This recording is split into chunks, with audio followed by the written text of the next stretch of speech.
What's up guys, it's Sean from Tint Warriors, and today in this video I'm going to show you how to successfully shrink and install a Dodge Charger back window. This is a 2021. These back windows can be a bit difficult to, one, shrink and two, install. So I'm going to quickly show you guys how I do it and just follow along. I'll give you a few quick tips and tricks on what I'm doing to avoid situations that would cause a bad window. We got the dryer sheet on here, the outside is prepped. We still got to clean the inside, so I'm going to show you guys how I prep that. But we got a pre-cut for this, so let's grab that and get it shrunk. Now before we get into this, shout out to Tint Wiz. Make sure you got it if you're a window tinter or you're a business owner, you're doing detailing, ceramic coatings, window tinting, paint protection film.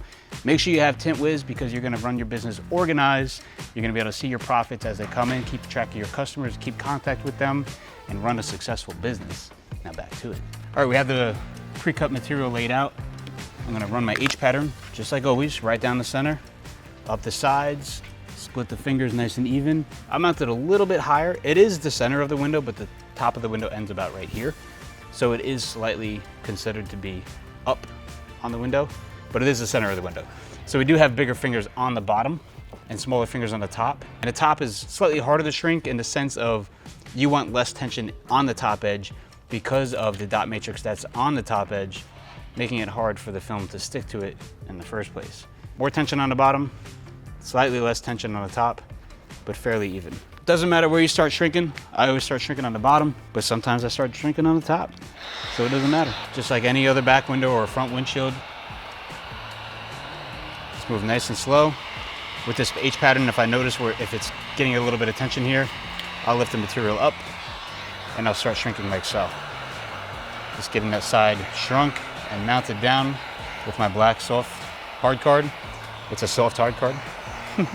And slowly moving my way to the center. Come back to the beginning. And you're just like a printer. You're starting from the side, working your way to the middle. Start from the side, work your way to the middle. Never work your way from the middle to the side because you're gonna take this tension and pull it into the side, and we don't want that. Notice how I'm going back and forth. I'm shrinking a larger area than just one small confined area. Makes it a lot easier, spreads the tension out.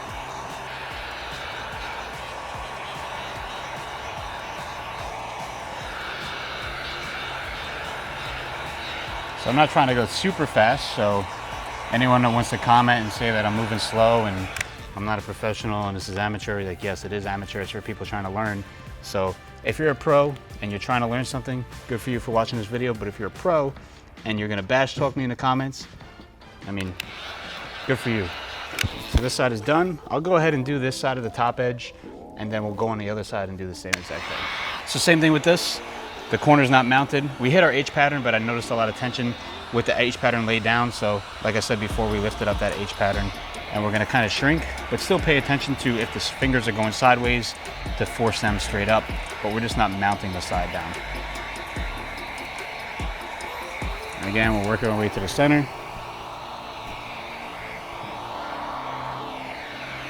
Back to the beginning. Now if my fingers are really big, I'll heat them and then I'll split them with my finger. I'm not pushing them with the card here. Once I get them split up nice and evenly, then I'll go over it, shrink it, and then push it down.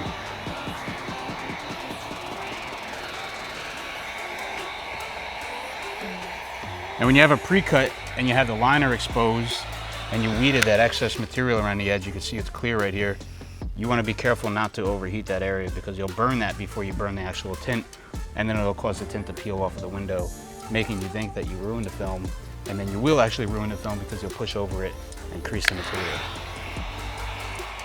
Let's finish up this top edge.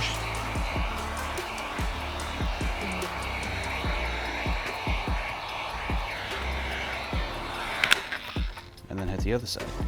I'm gonna do this side a little bit quicker.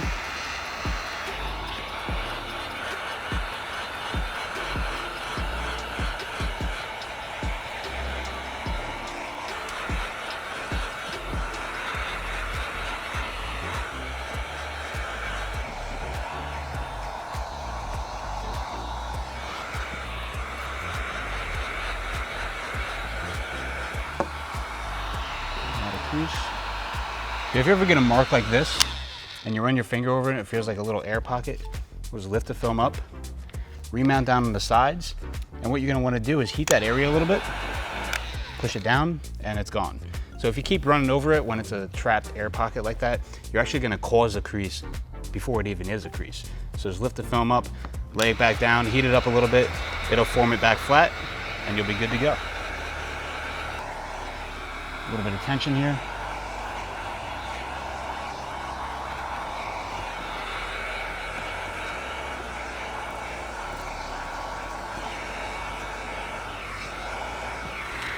Now right here we have the liner burnt, so it's making it look like it's not shrinking, but it actually is, but just the liner, the tension of that burn is fighting against the film laying down.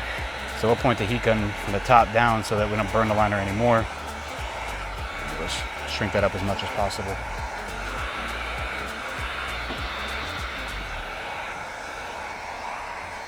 The way to alleviate that is just to don't peel the excess liner, or if you're hand cut it and shrink it. We have another mark right here, but it's just another one of those air pockets. We can actually get that to lay down. But I'll show you again, we have this line right here. Lift the film up, lay it back down, mount all the sides that are okay already, since we shrunk this whole thing. And we have this line right here. Heat it. And that's all good. We'll finish the last section.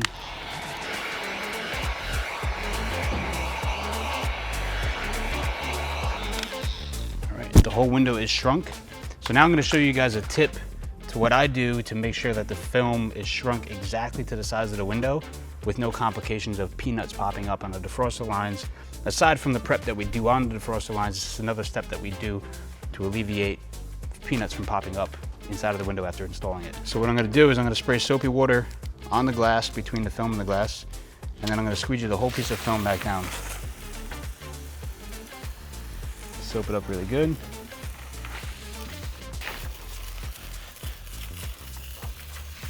And we're just going to squeegee in the same manner that we did with the H pattern, and then the same way that we shrunk it. And once we've done this completely and laid it all flat, if there's any fingers that pop up, we shrink them, and then we know we have a 100% shrunk window with no uneven forming to the window. We have a finger right there, a finger right there. So these fingers would pop up on the inside, causing issues. After installing it, we'd have to go outside, post heat, push it down. The Dodge Charger back window is really the only window that does this, other than the other select few, but we're focused on this car right now. So we'll go ahead and finish this off. Check the top edge.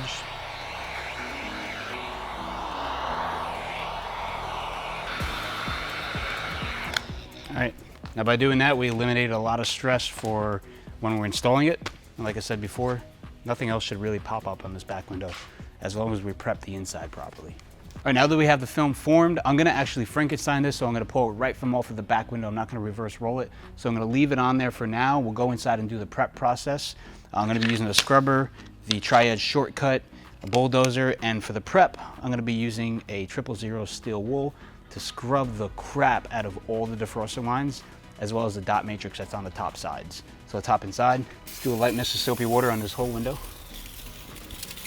And we'll get the scrubbing with the 000 steel wool. Every single square inch of this window, because if you miss a spot, that's a spot that's gonna pop up. And we're not just passing over it once, we're scrubbing that whole entire area, especially the dots. And then the only downside with the steel wool is you gotta make sure you don't get the fibers everywhere, because then you can get contamination from the steel wool. So we're gonna wipe this down really good after we scrub this. Even these edges of the defroster lines that sit on the black edge line, they're really thick too. So you gotta make sure you scrub every inch of this and as close to the bottom edge as possible. Some that have the premium audio, I believe it is, have a higher deck lid. So you're really not gonna be able to get down in that bottom area. So make sure you scrub it really good with the scrubber on that bottom, because you really can't get the steel wool down there because you'll get it stuck to the carpet and you'll cause contamination. I'm gonna wipe the window down first to remove any of the black residue left behind from the dot matrix. I'm gonna get that off, so I'm gonna squeegee it and then squeegee it onto the interior. So wipe that down first, wipe the side pillars down, Try to get as many of those hairs from the steel wool off as possible. And then we'll do our spray squeegee spray. I'm gonna do this twice to alleviate any steel wool fibers from getting into this perfect back window. Wiping the blade after each stroke. Spray again. Very important to wipe the blade after each stroke. There can be little fibers on it. You can be just putting it back on the window. And it'll just mist up the whole window and grab that material.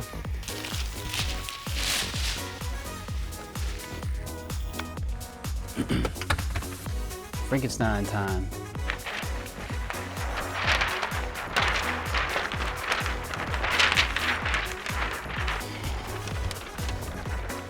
Not touching anything at all. It's a little difficult. Get our hands over the headrest. Onto the glass.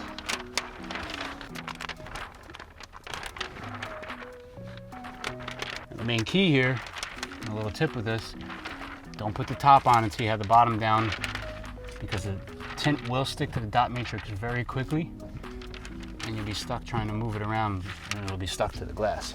We'll bring it down so we can get under this brake light. Once we get under the brake light, we can then slide it back up if we can with it on the dot matrix here. See how hard it is to move when it's on the dot matrix? But you gotta get it on there so you can see where you're aligned, but just wait to get it on there after you have the majority of the window on. I'm gonna go outside quick and just make sure there's no gap in the bottom. Look good. Check all the other sides and the top. Make sure there's no light gap. We do have a little light gap here, so to shift it a little. Spray a light mist on the outside, and I'm gonna run my hand out to the sides. We're gonna stretch this material out before we squeegee it, because we want it to lay down just as we shrunk it.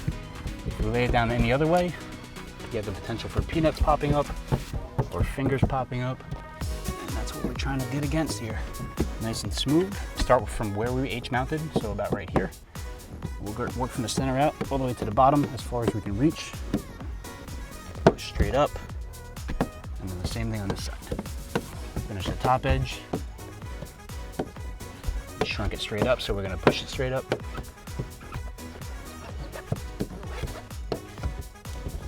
Get in and around the brake light. Finish the bottom edge with the tri-edge shortcut from the center out. Hit it anyway with the bulldozer. Before I get out, I'll wipe the seats down. I'm also gonna do a few other things with the window. I'll take my yellow turbo, wrap the towel around it, and I'm gonna push that top edge out to get any water that's dripping down between the film and the glass. So I'll push it, basically squeegeeing it and removing water at the same time. Same thing under the brake light. Side panels. Let's see how I did. The Chargers have this weird rubber gasket right below the window, so we might just have to heat this a little, go alongside the bottom with the bulldozer, and it'll stay down nicely. Now if you're post heating the outside and you're gonna be squeegeeing, you don't wanna really heat the defroster lines, you just wanna heat that edge. Because if you heat the defroster lines and you push against the defroster lines, you're gonna push air out of the defroster line, and it's gonna cause a snail trail looking line, a distortion in the groove. So we're just gonna heat that bottom edge, let that cool down a little. We have a little finger right here. We'll apply some heat. I'm gonna use my gray Lidco card and just go straight up, maybe to the side. Just get that to lay down.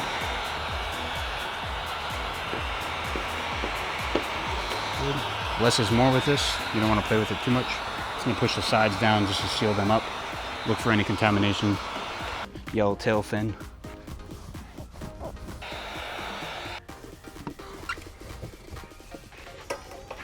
Now you don't have to do this. You can just heat gun the back window, but I'm gonna go the extra mile and use this heat lamp that I have here. Not very expensive. It is a little bit different than ones that you may have seen.